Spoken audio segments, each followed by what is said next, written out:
12 ವರ್ಷಗಳ ಕಾಲ ಪ್ರಧಾನಮಂತ್ರಿಯಾಗಿ ಕೆಲಸ ಮಾಡಿರ್ತಕ್ಕಂಥ ಒಂದು ಇತಿಹಾಸವನ್ನು ನಿರ್ಮಾಣ ಮಾಡಿದ್ದಾರೆ. ಇದೊಂದು ದಾಖಲೆ.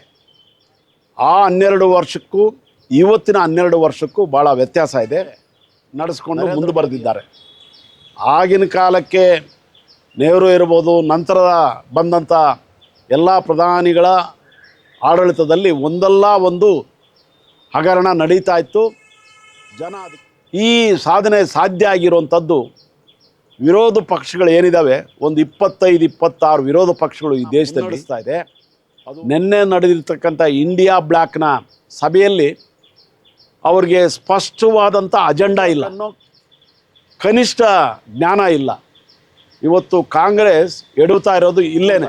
ಯಾಕಂತ ಹೇಳಿದ್ರೆ ಯಾವುದೇ ಹಗರಣ ಇಲ್ಲದೆ, ಹೌದು, ಅಂತಾರಾಷ್ಟ್ರ ಮಟ್ಟದಲ್ಲಿ ನಡೀತಾ ಇರ್ತಕ್ಕಂಥ ಆರ್ಥಿಕ ಬಿಕ್ಕಟ್ಟಿನಿಂದಾಗಿ ಭಾರತ ಕೂಡ ಆ ಬಿಕ್ಕಟ್ಟಲ್ಲಿ ಸಿಕ್ಕಾಕೊಂಡಿದೆ.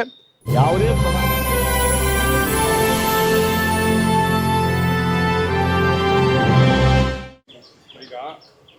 ಈಗ ನರೇಂದ್ರ ಮೋದಿಯವರ ಸರ್ಕಾರ 12 ವರ್ಷ ತುಂಬಿ ಈಗ 13 ವರ್ಷಕ್ಕೆ ಕಾಲಿಡ್ತಾ ಇದೆ.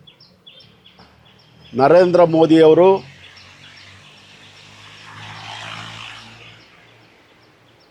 ನಿರಂತರವಾಗಿ 12 ವರ್ಷಗಳ ಕಾಲ ಪ್ರಧಾನಮಂತ್ರಿಯಾಗಿ ಕೆಲಸ ಮಾಡಿರ್ತಕ್ಕಂಥ ಒಂದು ಇತಿಹಾಸವನ್ನು ನಿರ್ಮಾಣ ಮಾಡಿದ್ದಾರೆ. ಇದೊಂದು ದಾಖಲೆ. ಈ ಹಿಂದೆ ಸ್ವತಂತ್ರ ಬರುವಂಥ ಸಂದರ್ಭದಲ್ಲಿ ಆರಂಭವಾದಂಥ ನೆಹರು ಆಡಳಿತ 12 ವರ್ಷಗಳ ಕಾಲ ನಡೆಯಿತು. ಆ 12 ವರ್ಷಕ್ಕೂ ಇವತ್ತಿನ 12 ವರ್ಷಕ್ಕೂ ಭಾಳ ವ್ಯತ್ಯಾಸ ಇದೆ. ನರೇಂದ್ರ ಮೋದಿಯವರ ಆಡಳಿತ ಯಾವುದೇ ಕಳಂಕ ಇಲ್ಲದೆ ನಡೆಸ್ಕೊಂಡು ಮುಂದೆ ಬರೆದಿದ್ದಾರೆ. ಆಗಿನ ಕಾಲಕ್ಕೆ ನೆಹರು ಇರ್ಬೋದು, ನಂತರ ಬಂದಂಥ ಎಲ್ಲ ಪ್ರಧಾನಿಗಳ ಆಡಳಿತದಲ್ಲಿ ಒಂದಲ್ಲ ಒಂದು ಹಗರಣ ನಡೀತಾ ಇತ್ತು. ಜನ ಅದಕ್ಕೆ ಉತ್ತರ ಕೊಡ್ತಾಯಿದ್ರು. ಯಾವುದೇ ಹಗರಣ ಇಲ್ಲದೆ 12 ವರ್ಷಗಳ ಕಾಲ ಆಡಳಿತ ನಡೆಸಿರ್ತಕ್ಕಂಥದ್ದು ನರೇಂದ್ರ ಮೋದಿಯವರ ದೊಡ್ಡ ಸಾಧನೆ ಅಂತೇಳಿ ನಾವು ಅವ್ರನ್ನ ಅಭಿನಂದಿಸ್ತಾ ಇದ್ದೀವಿ. Republican party of India, Ramdas Athawale ಅವರ ನೇತೃತ್ವದ ಪಕ್ಷ, ಅದರ ರಾಷ್ಟ್ರೀಯ ಕಾರ್ಯಾಧ್ಯಕ್ಷನಾಗಿ ನಾನು ನರೇಂದ್ರ ಮೋದಿಯವರಿಗೆ ಈ ಸಾಧನೆಗಾಗಿ, ಈ ಮೈಲುಗಲ್ಲು ಸ್ಥಾಪನೆ ಮಾಡಿದ್ದಕ್ಕಾಗಿ ಅಭಿನಂದನೆ ಹೇಳ್ತಾ ಇದ್ದೀನಿ. ಈ ಸಾಧನೆ ಸಾಧ್ಯ ಆಗಿರುವಂಥದ್ದು ವಿರೋಧ ಪಕ್ಷಗಳು ಏನಿದ್ದಾವೆ, ಒಂದು 25-26 ವಿರೋಧ ಪಕ್ಷಗಳು ಈ ದೇಶದಲ್ಲಿ, ಅದು ಪ್ರಾಂತೀಯ ಪಕ್ಷಗಳು ಅದರಲ್ಲಿದ್ದಾವೆ. ಹಾಗೆಯೇ ರಾಷ್ಟ್ರಮಟ್ಟದ ಕಾಂಗ್ರೆಸ್ ಪಕ್ಷ ಎಲ್ಲ ಪಕ್ಷಗಳನ್ನು ಮುನ್ನಡೆಸ್ತಾ ಇದೆ.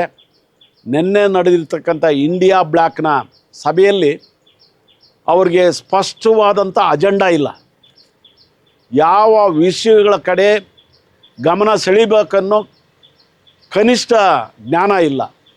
ಇವತ್ತು ಕಾಂಗ್ರೆಸ್ ಎಡುತ್ತಾ ಇರೋದು ಇಲ್ಲೇನೆ. ಇದೇ ರೀತಿ ಇಂಡಿಯಾ ಬ್ಲಾಕ್ ಅಂದರೆ ಕಾಂಗ್ರೆಸ್ ನೇತೃತ್ವದ ವಿರೋಧ ಪಕ್ಷಗಳು ಇದೇ ರೀತಿ ಮುಂದುವರೆದ್ರೆ ಇನ್ನು 12 ವರ್ಷಗಳ ಕಾಲ ನರೇಂದ್ರ ಮೋದಿ ಈ ದೇಶವನ್ನು ಆಳ್ತಾರೆ ಅನ್ನೋ ಭರವಸೆ ಎಲ್ಲ ಜನಗಳಲ್ಲೂ ಮೂಡ್ತಾ ಇದೆ. ಯಾಕಂತ ಹೇಳಿದ್ರೆ ಯಾವುದೇ ಹಗರಣ ಇಲ್ಲದೆ, ಹೌದು, ಅಂತಾರಾಷ್ಟ್ರ ಮಟ್ಟದಲ್ಲಿ ನಡೀತಾ ಇರ್ತಕ್ಕಂಥ ಆರ್ಥಿಕ ಬಿಕ್ಕಟ್ಟಿನಿಂದಾಗಿ ಭಾರತ ಕೂಡ ಆ ಬಿಕ್ಕಟ್ಟಲ್ಲಿ ಸಿಕ್ಕಾಕೊಂಡಿದೆ. ಯಾವುದೇ ಪ್ರಧಾನಮಂತ್ರಿ ಇದ್ದರೂ, ಯಾವುದೇ ಸರ್ಕಾರ ಇದ್ದರೂ ಕೂಡ ಈ ಬಿಕ್ಕಟ್ಟನ್ನು ಸವಾಲಾಗಿ ಸ್ವೀಕರಿಸಿ ಆ ಬಿಕ್ಕಟ್ಟಿಂದ ಹೊರಬರ್ತಕ್ಕಂಥ ಕೆಲಸ ಆಗುತ್ತೆ. ಆ ನಿಟ್ಟಿನಲ್ಲಿ ನರೇಂದ್ರ ಮೋದಿ ಅವರ ಸರ್ಕಾರ ಇವತ್ತು ಬಿಕ್ಕಟ್ಟನ್ನು ಆದಷ್ಟು ಬೇಗ ಶಮನಗೊಳಿಸ್ತಾರೆ ಮತ್ತು ಆರ್ಥಿಕ ಬಿಕ್ಕಟ್ಟನ್ನು ನಿವಾರಿಸ್ತಾರೆ ಅನ್ನೋ ಭರವಸೆ ರಿಪಬ್ಲಿಕನ್ ಪಾರ್ಟಿ ಆಫ್ ಇಂಡಿಯಾಗೆ ಇದೆ ಅಂತೇಳಿ ನಾನು ಹೇಳೋಕ್ಕೆ ಇಷ್ಟಪಡ್ತೀನಿ.